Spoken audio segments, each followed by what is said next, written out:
August 2016, a day like any other, Giuseppe DiMarco was riding his motorcycle down Macopin Road in West Milford, New Jersey. The wind in his face, the hum of the engine beneath him, the freedom of the open road. It was the perfect ride. But in the blink of an eye, this perfect day took a turn for the worse. A car, seemingly out of nowhere, cut across his path.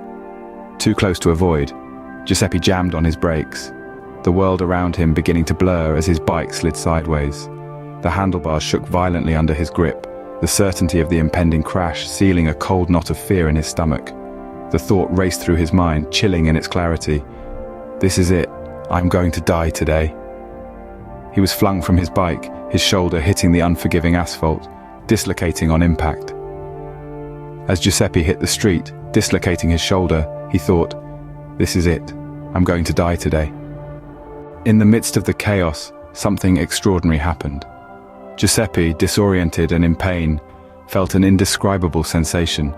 There was a warmth, a sense of serenity that seemed to envelop him, like a comforting blanket on a cold winter's night. He felt as though he was being held, his arms instinctively tucking into his chest, as if wrapped in a protective embrace. This was no ordinary embrace. It was as if a gentle force, a presence, was shielding him from further harm. His body, seemingly operating on its own, rolled slowly onto his back in a careful, deliberate motion. Amidst the turmoil of the accident, this moment was oddly peaceful, almost surreal. As Giuseppe lay there, he looked up at the clear blue sky overhead.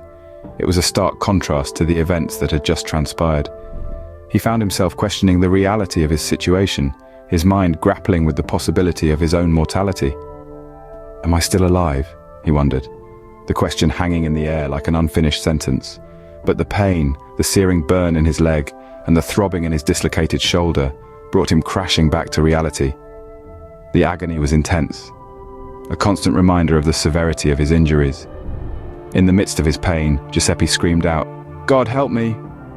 In the aftermath of the accident, Giuseppe was medevaced to a hospital, his body broken but his spirit alive. His shoulder was dislocated. His leg was not just dislocated from the knee, but also broken in half. The pain was almost too much to bear, yet he was aware, alert, and strangely calm. As he lay there, a man approached. He too had had a near miss with the very car that had cut Giuseppe off. They exchanged words, brief but poignant, a shared understanding of the fragility of life passing between them. It was a moment that underscored how quickly things can go wrong, how a ride on a sunny day can turn into a brush with death. The driver of the car was revealed to be an unlicensed teenager who lived a good 40 minutes away from the scene. A young, inexperienced driver who had made a poor choice, and in the process, changed Giuseppe's life forever. But despite the injuries, despite the shock and the fear, Giuseppe felt a deep sense of gratitude.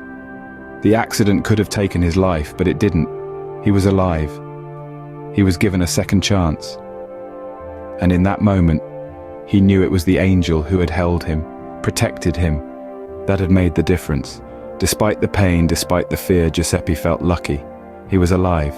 In the quiet moments after the accident, Giuseppe reflected on the events of that day. He remembered the sensation of someone, or something, wrapping its arms around him. The soft sound of feathers ruffling in the wind echoed in his mind. His body, though broken and bruised, had been protected from the worst of the impact. Giuseppe couldn't shake off the belief that an angel had intervened that day. It was more than a hunch. It felt like a certainty deep within him.